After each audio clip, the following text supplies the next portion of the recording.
Halo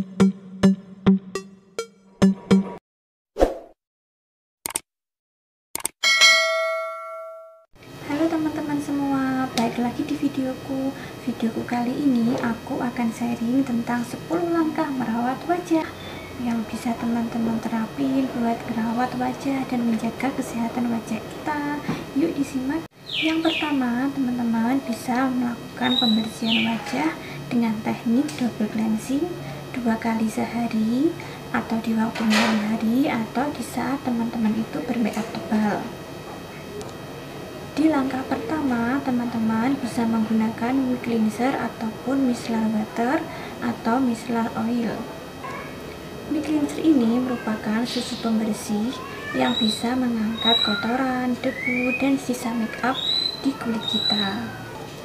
Kalau micellar water, dia ini sama sebenarnya fungsinya kayak whey cleanser, tapi bedanya dia ini mampu menjangkau lapisan kulit yang lebih dalam. Jadi kalau teman-teman misalnya pakai makeup yang waterproof, seperti kayak pakai eyeliner atau pakai maskara, pakai lipstick yang waterproof, itu lebih baik menggunakan micellar water di langkah pertama pembersihan wajah. Di langkah yang kedua, teman-teman bisa menggunakan sabun wajah. Di antaranya ada facial foam dan facial wash. Facial foam ini dia bisa mengangkat minyak berlebih, mencerahkan wajah, dan membersihkan sel kulit mati. Kalau facial wash, dia ini mampu mencegah iritasi, menjaga kelembapan dan kesegaran wajah. Jadi intinya kalau teman-teman punya kulit wajah yang berminyak, lebih baik menggunakan facial foam. Tapi kalau teman-teman punya kulit wajah yang kering atau sensitif, baik menggunakan facial wash. Dan yang kedua, melakukan eksfoliasi atau pengangkatan sel kulit mati. Bisa menggunakan peeling dan scrub. Apa sih bedanya? Padahal si berdua ini dia ini mempunyai fungsi yang sama, yaitu mengangkat sel kulit mati. Kalau peeling, dia ini sejenis treatment menggunakan bahan kimia yang bentuknya itu bisa gel atau sejenis krim dengan tekstur yang lebih lembut. Biasanya digunakan di salon atau klinik-klinik kecantikan ya teman-teman, dan juga bisa digunakan sebulan sekali ataupun sesuai kebutuhan saja. Tapi kalau scrub itu biasanya kita bisa gunakan di rumah sebanyak seminggu itu sampai 2 atau 3 kali. Dia itu berbentuk butiran nih, butiran-butiran yang kasar sejenis lulur kayak gitu teman-teman. Tapi untuk pemilik kulit yang sensitif, penggunaan scrub ini kurang disarankan karena dia kan butirannya kasar-kasar, jadi nanti malah mengiritasi kulitnya teman-teman yang sensitif. Jadi lebih baik menggunakan peeling sebulan sekali. Dan yang ketiga adalah penyegaran. Bisa menggunakan toner untuk yang kulit berminyak, karena toner ini teman-teman menjaga pH kulit, dia meringkas pori-pori, dan juga mengurangi minyak berlebih di kulit kita. Kita gunakan setelah cuci muka, biasanya kita pakai kapas, kita tepuk-tepuk di wajah kita. Buat teman-teman yang punya kulit kering, bisa menggunakan Essence. Essence ini sebenarnya sama fungsinya kayak toner, tapi dia ini merupakan gabungan antara toner dan serum yang memiliki fungsi dia melembabkan kulit, dan juga dia bisa membantu kandungan skincare lainnya mudah meresap di kulit kita. Biasanya kita bisa pakai langsung tanpa kapas di wajah kita kayak gitu. Yang keempat adalah pemakaian serum. Serum ini ditujukan untuk kulit yang memiliki masalah serius seperti jerawat, flek, kulit kusam. Bentuknya yang cair, dia bisa mudah meresap di kulit kita. Bisa digunakan pagi atau malam hari, bisa digunakan sesudah memakai toner dan sebelum memakai pelembab. Aku pribadi ya kalau pakai serum itu biasanya kalau kulit aku lagi breakout atau berjerawat parah, itu biasanya aku masukin serum di dalam urutan skincare aku. Tapi kalau misalnya kulit aku udah mendingan, biasanya aku nggak pakai serum. Selanjutnya yang kelima ada pelembab.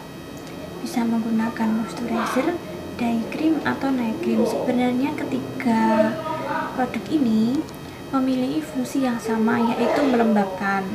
Tapi kalau moisturizer ini dia tidak mengandung SPF. Kalau day cream dia mengandung SPF dan bisa melindungi kulit kita dari sinar matahari. Kalau night cream atau krim malam itu dia itu biasanya lebih mencerahkan kulit kita ketika tertidur. Kalau aku pribadi sih lebih suka menggunakan moisturizer ya, karena dia bisa digunakan di pagi maupun malam hari. Dan yang keenam adalah melakukan pembersihan komedo. Bagi teman-teman yang punya kulit berminyak, biasanya di hidung, di dagu, atau pori-pori tersumbat yang di bibir, biasanya kan banyak banget komedo. Nah, itu biasanya teman-teman bisa menggunakan kayak plester komedo yang biasanya beli gitu, atau bisa juga menggunakan pinset komedo. Pembersihan komedo bisa dilakukan sebulan itu 2-3 kali, tergantung sih banyaknya komedo yang dihasilkan di kulit kita. Dan yang ketujuh adalah perlindungan, bisa menggunakan sunscreen ataupun sunblock. Kalau sunscreen, dia ini bisa menghalau sinar matahari untuk masuk ke kulit kita, tapi kalau sunblock, dia ini bisa melindungi kulit kita dari sinar UVA dan UVB yang bisa menyebabkan masalah serius seperti luka bakar ataupun kanker kulit. Biasanya bervariasi teman-teman, ada yang mulai SPF-nya itu di 30 atau 50, atau biasanya F-nya SPF 15 kayak gitu. Tapi kalau teman-teman punya kulit yang sensitif, suka berada di bawah sinar matahari, di luar ruangan, itu lebih baiknya menggunakan sunblock, karena sunblock ini lebih bisa melindungi kulit kita dari pengaruh buruk sinar matahari daripada sunscreen. Tapi kalau teman-teman punya kulit yang nggak begitu bermasalah, nggak terlalu di luar ruangan, itu bagus juga menggunakan sunscreen. Dan yang kedelapan, menggunakan masker wajah. Bisa pilih masker wajah yang jenisnya peel off, yang bentuknya gel atau bubuk kayak gitu, atau juga bisa bubuk yang dicampur air, atau bisa juga dengan bentuknya krim atau pasta, ataupun bisa juga yang bentuknya sheet mask yang praktis. Yang kesembilan teman-teman, menurutku ini yang paling penting. Percuma ya kalau kita tuh pakai skincare mahal-mahal, perawatan mahal-mahal, tapi kalau faktor kebiasaan itu nggak bisa dirubah, dan ujungnya malah buang-buang uang kayak gitu kan. Faktor kebiasaan itu meliputi apa saja sih? Yaitu makanan-makanan yang seimbang, banyak minum air putih, istirahat yang cukup, menjaga kebersihan, dan melakukan olahraga. Misalnya nih kita suka makan gorengan, banyak kita makan gorengannya, tapi minum air putihnya kurang, itu kan nggak bagus buat kesehatan kulit kita, malah memicu banyak minyak. Ataupun kita padahal besok kita tuh kerja tapi bergadang sampai jam 2 malam, itu kan juga memicu mata panda dan jerawat. Atau kita suka makan yang banyak, ini suka minum yang banyak, suka jajan, suka ngemil, tapi olahraganya kurang, itu kan malah nggak bagus juga buat kesehatan kita, kesehatan kulit kita. Juga harus rutin kayak bersihin alat make up, nyuci sarung bantal gitu minimal seminggu sekali, supaya kuman-kumannya itu nggak menempel di wajah kita kayak gitu. Dan juga menghindari kita jadinya dari jerawat, dari kayak bakteri-bakteri yang ditimbulkan dari peralatan make up yang kotor, sarung bantal yang kotor. Menghindari yang namanya memencet jerawat ya teman-teman, karena memencet jerawat itu nggak disarankan, karena bisa membuat jerawat tambah iritasi, tambah meradang, memicu jerawat baru, dan juga memicu jerawat itu tumbuh semakin banyak. Jadi kalau teman-teman misalnya jerawatan, bisa langsung diobati pakai bahan alami ataupun pakai obat jerawat yang teman-teman beli di toko terdekat.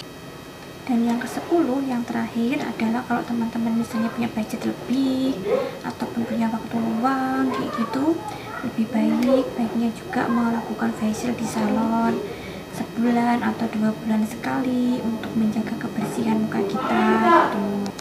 Karena ya sepintar-pintarnya kita bisa merawat diri, kan juga lebih baiknya yang merawat itu orang kayak gitu kan teman-teman.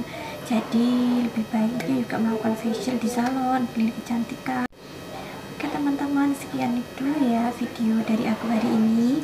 Jika kalian suka dan dirasa video ini bermanfaat, silahkan subscribe, like, tinggalkan komentar. Sampai ketemu di lain kesempatan. Bye bye.